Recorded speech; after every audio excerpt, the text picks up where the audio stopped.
आऊज़ु बिल्लाहि मिनश्शैतानिर्रजीम बिस्मिल्लाहिर्रहमानिर्रहीम। अस्सलामु अलैकुम डियर स्टूडेंट्स। अगर आप असिस्टेंट रजिस्ट्रार कोऑपरेटिव सोसाइटी के इंग्लिश ऐसे की तैयारी कर रहे हैं तो ये वीडियो आप लोगों के लिए गेम चेंजर के तौर पर साबित हो सकती है। उसकी मेन वजह यह है कि आज की वीडियो में 10 अहम तरीन आपको इंग्लिश ऐसे के रूल बताऊंगा जो कि आप लोगों को ना सिर्फ पासिंग नंबरों के लिए हेल्प आउट करेंगे बल्कि 80+ मार्क्स लेने में भी हेल्प करेंगे। तो काइंडली आपने इस वीडियो को लाजमी आखिर तक वॉच करना है ताकि ये 10 अहम तरीन रूल आप सीख सकें और आप इंग्लिश ऐसे में अच्छे नंबर हासिल कर सकें। आज की वीडियो में इंशाअल्लाहुल अज़ीम आप लोगों को इंग्लिश ऐसे लिखने का तरीका भी सिखाया जाएगा कि आपने आउटलाइन, इंट्रोडक्शन और कंक्लूजन किस तरह लिखना है, बॉडी पैराग्राफ किस तरह लिखना है। सबसे पहले बात करते हैं इंग्लिश ऐसे है क्या। अब होता यह है कि स्टूडेंट समझता है कि एक पैराग्राफ लिखना है, एक टॉपिक लिखना है, जो कि गलत कंसेप्ट है।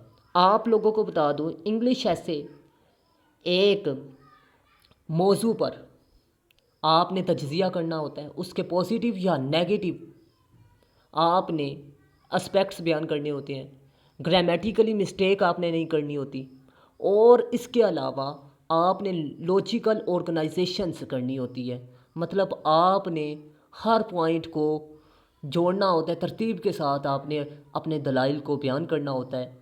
क्लैरिटी ऑफ एक्सप्रेशन, आपने अपने एक्सप्रेशन में वाज़ियापन रखना होता है। ठीक है। अब आपको बता दूं एनालिटिकल में ये चीज़ें हैं कि आपने उसका तज्ज़िया करना है। क्रिटिकल थिंकिंग में आपने उसके पॉजिटिव और मनफी पॉइंट्स बयान करने होते हैं। और हम लोग क्या समझते हैं, अगर उसने कॉजेस एंड इफ़ेक्ट्स पूछे हैं तो हमने सोल्यूशन नहीं लिखना। It is wrong. आपको बता दूं, कॉजेस एंड इफ़ेक्ट्स उसने पूछे हैं तो आपने सोल्यूशंस भी लिखने हैं। ठीक है, 4 पॉइंट आपने कॉजेस एंड इफ़ेक्ट्स पर लिखे तो 3 पॉइंट तो आप सोल्यूशन पर लिखे ना। ठीक है। अब बात करते हैं कि आपने टॉपिक को सिलेक्ट कैसे करना है। अब आपने वो टॉपिक सेलेक्ट करना है, टॉपिक आपको फुल एंगल से आता है। ठीक है। और आपको सिंपली एक बात याद रखनी है, फ़िलोसफिकल और आर्ग्यूमेंटेटिव ऐसे आपने नहीं लिखना, क्योंकि फ़िलोसफिकल जौन सा ऐसे होता है, अब्स्ट्रैक्ट ऐसे जौन सा होता है, इसमें आपका लिटरेचर के बारे में नॉलेज होना ज़रूरी है। आर्ग्यूमेंटेटिव ऐसे में आपका और एग्जामिनर का पॉइंट ऑफ व्यू मैच नहीं हुआ तो वो आपको वहाँ पर फेल कर देगा। ठीक है। और इसके अलावा आपने डिस्क्रिप्टिव ऐसे लिखना होता है। डिस्क्रिप्टिव ऐसे मसाइल पर आता है। और आपको बता दूं, रेलिवेंट आपने आइडियाज़, एग्जाम्पल और करंट डाटा आपके पास होना चाहिए, फिर आप ये ऐसे लिखें डिस्क्रिप्टिव। ठीक है। मतलब आपने टॉपिक वो सिलेक्ट करना है जिसके बारे में आपके पास फैक्ट्स एंड फिगर, कोटेशन और इसके अलावा एग्जाम्पल वगैरह आपके पास हों। ठीक है। अब नेक्स्ट बात करते हैं कि आपने प्लान बिफोर यू राइट। मतलब आपने 5 से 10 मिनट, 8 से 10 मिनट कर लें तो ज़्यादा बेहतर है। ठीक है। 8 से 10 मिनट आपने लाजमी सोचना है। ठीक है, क्योंकि 2 घंटे का आपका ऐसे का पेपर है तो आपने 8 से 10 मिनट लाजमी सोचना है, उसके बारे में प्लानिंग करनी है। और इसके अलावा brain storm ideas, make a clear outline, आपने क्लियर आउटलाइन बनानी है। और इंट्रोडक्शन तो आपने लिखना है, आउटलाइन भी लिखनी है, लेकिन बॉडी पैराग्राफ जौन सी हैं, मेन बॉडी पैराग्राफ आपने 3 से 5 लिखने होते हैं और उनमें सब की पॉइंट 2 से 3 आप लाजमी लिखें। और कैलकुलेशन लिखना होता है। और इंट्रो में और कैलकुलेशन में आपने थीसिस स्टेटमेंट लिखनी होती है, लेकिन न्यू फॉर्म में आपने मतलब अल्फाज और सेंटेंस चेंज करके आपने लिखने होते हैं। इंट्रो में थीसिस स्टेटमेंट के अल्फाज और होने चाहिए, कैलकुलेशन में और होने चाहिए, लेकिन मीनिंग सेम होना चाहिए। ठीक है। अब आपको अगर इंग्लिश ऐसे की तैयारी के हवाले से परेशानी है तो आप लोगों को परेशान होने की बिल्कुल भी ज़रूरत नहीं। आप लोग सिर्फ़ और सिर्फ मेरे ऐसे के नोट्स में से तैयारी करें। 6 ऐसे मैं दूंगा और ये 6 थीम्स पर लिखे गए हैं, women, democracy, social evils, current affairs, education और साइंस के मसाइल पर। और आपको बता दूं, इसमें तकरीबन 80+ टॉपिक्स क्लियर होते हैं। अगर आप ये 6 ऐसे तैयार कर लेते हैं तो आप लोगों को बता दूं 600 ऐसे क्लियर होंगे। ठीक है। और इसमें सिंपल सी बात बता दूं, CSS क्वालिफायर टीचरों से चेकशुदा हैं, मेटा एआई और चैट जीपीटी से 30 रूल्स के मुताबिक इंग्लिश ऐसे चेक करवाया गया, क्योंकि इंसान से तो गलती हो सकती है लेकिन मशीन से गलती नहीं होती। ये सिंपल सी बात मैंने आपको बताई है। और इसके अलावा आप लोगों को बता दूं, मैंने थीम वाइज 5 की पॉइंट लिखे हैं, मतलब नेगेटिव इफेक्ट 5 लिखे हैं, आपने 3 उठा के लिखनी है, ठीक है, थीम वाइज। और कोशिश मैंने 5 लिखे हैं, आपने 3 उठा के लिखनी है। सॉल्यूशंस मैंने 5 लिखे हैं, आपने 3 उठा के लिखनी है। इन्हीं के मुताबिक आपने आउटलाइन, इंट्रोडक्शन और कंक्लूजन लिखना होता है, ठीक है। इन्हीं के मुताबिक आपने थीसिस स्टेटमेंट लिखनी होती है। अगर आप मेरे नोट्स में से तैयारी करके जाते हैं तो एग्जामिनर आपको क्यों फेल करेगा, क्योंकि आपने तो प्रॉपर पैराग्राफ स्ट्रक्चर को फॉलो किया हुआ है। आपको उसमें ग्रामर मिस्टेक नज़र नहीं आएगी, आपको समरी की सूरत में इंट्रोडक्शन मिलेगा, आपको समरी की सूरत में कंक्लूजन मिलेगा, ठीक है। मतलब ये है कि अब मेरे पास नॉलेज है तो आप लोगों को बता रहा हूँ ना, इन ही रूल्स को सामने रखते हुए मैंने इंग्लिश ऐसे के नोट्स बनाए हैं। और आपको बता दूं, इस पर मैंने 3 साल पहले वर्क किया है और ये वर्ल्ड टाइम्स ने तरीका बताया था सर सलमान काज़मी साहब ने, 6 डिस्क्रिप्टिव ऐसे को लिखने के तरीके, और उसके मुताबिक मैंने 3 साल पहले वर्क किया और आज वो नोट्स बना लिए। अब बात करते हैं कि स्ट्रक्चर ऑफ योर ऐसे। अब आपको बता दूं, आउटलाइन तो आपने लिखनी है, इंट्रोडक्शन भी आपने लिखना है, लेकिन उसमें ब्राइट स्टार्ट लिखना है। ब्राइट स्टार्ट क्या है? ऐसे वाली बात को आपने डायरेक्ट स्टार्ट करना है हुक के तौर पर। इंट्रोड्यूस द टॉपिक, आपने तारुफ लिखना है, लेकिन तारुफ करवाना है, ठीक है। डिफाइन टर्म्स, आपने उस टर्म को डिफाइन करना है और समरी की सूरत में इंट्रोडक्शन लिखना है, ठीक है। और आपको बता दूं, उसमें कनेक्टर्स का यूज़ होना चाहिए, प्रॉपर थीसिस स्टेटमेंट होनी चाहिए। थीसिस स्टेटमेंट डेफिनेशन के नीचे आएगी, लेकिन अगर आप मेरे नोट्स में से तैयारी करेंगे तो मेरे नोट्स में तकरीबन 150 अल्फाज पर इंट्रोडक्शन मिलेगा और वो समरी की सूरत में और थीसिस स्टेटमेंट के साथ मिलेगा और ब्राइट स्टार्ट के साथ मिलेगा, ठीक है। अब बात करते हैं पैराग्राफ स्ट्रक्चर क्या होना चाहिए। पैराग्राफ स्ट्रक्चर ये 5 से 8, मतलब आपने 3 से 5 लिखने हैं, ठीक है, पैराग्राफ मेन। और उनमें हर बॉडी पैराग्राफ को आपने टॉपिक, सेंटेंस, ऐसे वाली बात को और की पॉइंट वाली बात को पहले जुमले में लिखना है। एक्सटेंशन ऑफ पैराग्राफ, ऐसे वाली बात को और इसके अलावा की पॉइंट वाली बात को लंबा कर देना है। इसके बाद एक्सप्लेनेशन ऑफ पैराग्राफ में आपने ऐसे वाली बात को और इसके अलावा की पॉइंट वाली बात की तशरीह कर देनी है। एग्जाम्पलिफिकेशन में आपने फैक्ट्स एंड फिगर और कोटेशन लिख देनी है। और कंक्लूडिंग लाइन में आपने ऐसे वाली बात की कंक्लूड कर देना है। और कंक्लूजन में आपको बता दूँ, आपने समरी लिखनी है और इसके अलावा आपने पूरा उम्मीद रहना है टॉपिक के बारे में, और इसके अलावा कनेक्टर्स का यूज़ करना है। अब नेक्स्ट पॉइंट है जी, करेक्ट एंड फॉर्मल इंग्लिश, ठीक है। आपने सिंपल इंग्लिश का इस्तेमाल करना है, सिंपल वोकैबलरी का इस्तेमाल करना है और कम्प्लेक्स वोकैबलरी का इस्तेमाल नहीं करना। इसके अलावा आपने रिपीट सेंटेंसेस और रिपीट पैराग्राफ नहीं लिखने। ज़्यादा आप कोटेशन लिखेंगे तो वो कहेगा इसने कोटेशन पर ऐसे लिख दिया, वो फेल कर देगा। अगर ज़्यादा एग्जाम्पल पर ऐसे लिखेंगे वो कहेगा इसने एग्जाम्पल पर ऐसे लिख दिया, इसको फेल करो, ठीक है। अगर फैक्ट्स एंड फिगर पर ज़्यादा ऐसे लिखेंगे वो कहेगा इसने तो साइंस की रिपोर्ट लिख दी है। आपने हर मसाले को इक्वल रखना है, मतलब ये है, ठीक है। अब बात करते हैं read and learn regularly.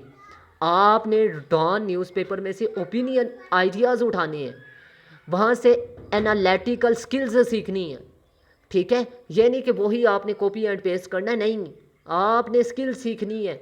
Make notes of की points, facts and figure and vocabulary. आपने डॉन में से की फैक्ट्स उठाने हैं, फैक्ट्स एंड फिगर उठानी है, कोटेशन उठानी है और वोकैबलरी उठानी है, ठीक है।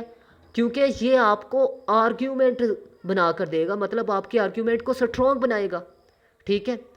टॉक शोज़ को लाजमी देखें, इससे आपका कॉन्फिडेंस लेवल, बात करने का तरीका, आर्ग्यूमेंट वगैरह आपके स्ट्रॉन्ग हो जाएंगे। प्रैक्टिस राइटिंग, आपने एक ऐसे लाजमी 1 वीक में लिखना है, ठीक है। और आप कोशिश करें कि इंग्लिश ऐसे लाजमी तौर पर एक टीचर से चेक करवाएं ऑनलाइन सेशन के, ठीक है। ऑनलाइन सेशन में आपके एक तो अखराजात बहुत कम होते हैं, दूसरा आपका टाइम बच जाता है, ठीक है। और इसके अलावा आपने लाजमी तौर पर फीडबैक भी उस्ताद के लेने हैं जो रेलिवेंट टीचर होगा।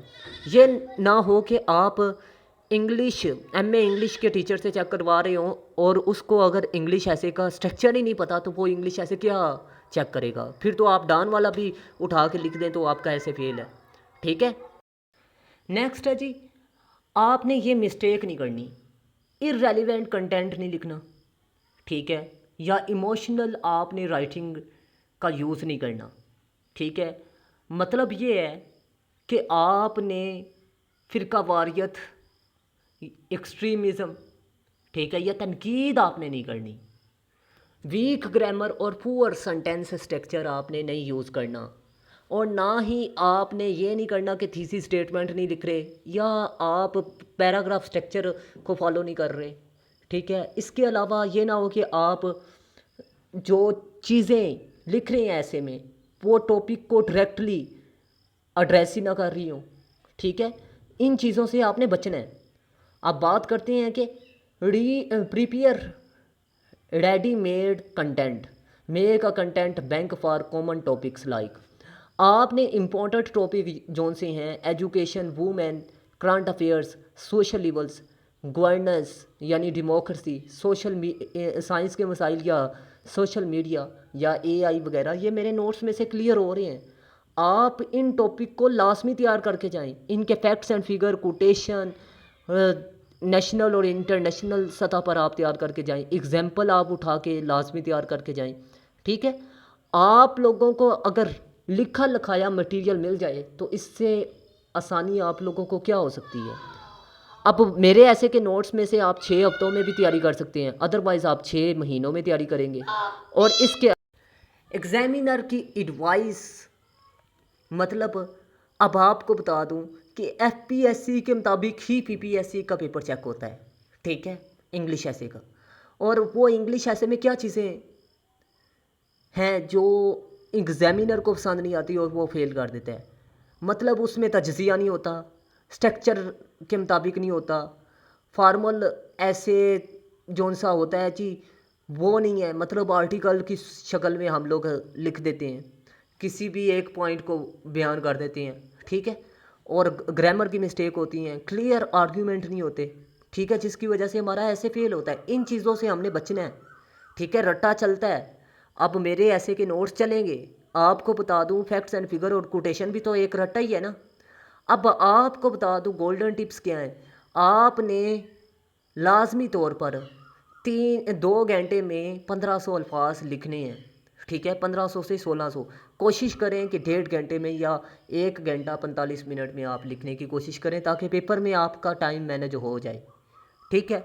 और 1500 अल्फाज आपने लिखने हैं 1.5 घंटे में या 1.25 घंटे में, ठीक है। तो मैं उम्मीद करता हूँ आप लोग मेरी बात को समझ रहे होंगे। आपने हेडिंग्स नहीं लिखनी, आउटलाइन में हेडिंग इस्तेमाल कर सकते हैं लेकिन ऐसे में नहीं लिख सकते, ठीक है। इसके अलावा डायाग्राम या टेबल आप नहीं बना सकते, ठीक है। Brain storm and outline, firstly आपने क्या करना है जी, लास्ट पेज पे जाके वहाँ पर आपने लाजमी तौर पर आउटलाइन रफ लिखनी है, फिर नीट आउटलाइन लिखनी है। और 5 से 10 मिनट आप लाजमी आउटलाइन को दें कि आपने कोशिश करनी है जो जो चीज़ें आपको याद आ रही हैं उनका जिक्र आप आउटलाइन में करें, रफ में, ठीक है।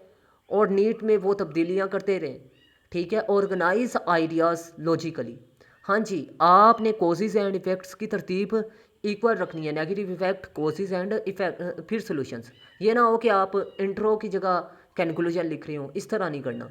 Use clear and correct English, आपने इंग्लिश करेक्ट लिखनी है, क्लियर लिखनी है।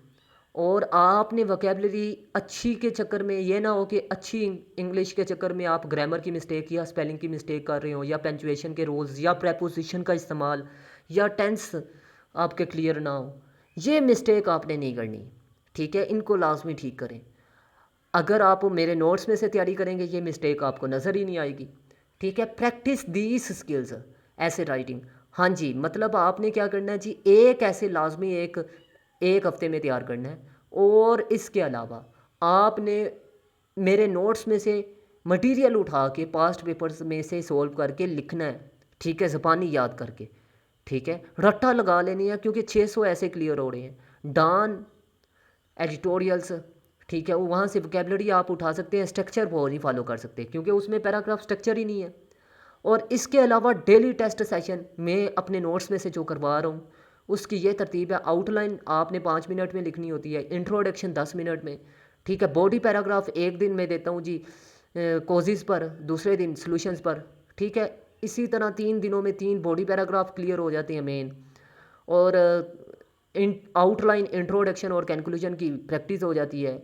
और daily facts and figure important जो होते हैं टॉपिक, उन पर आप तैयार करते हैं, ठीक है। मतलब 35 से 40 में आपको ये चीज़ें, मतलब फैक्ट्स एंड फिगर और कोटेशन, मतलब इन चीज़ों पर प्रैक्टिस करवाता हूँ, जबकि 6 से 7 ऐसे फुल लेंथ में चेक करता हूँ, ठीक है। इस तरह मैं इंग्लिश ऐसे और उर्दू ऐसे आपका चेक करूँगा।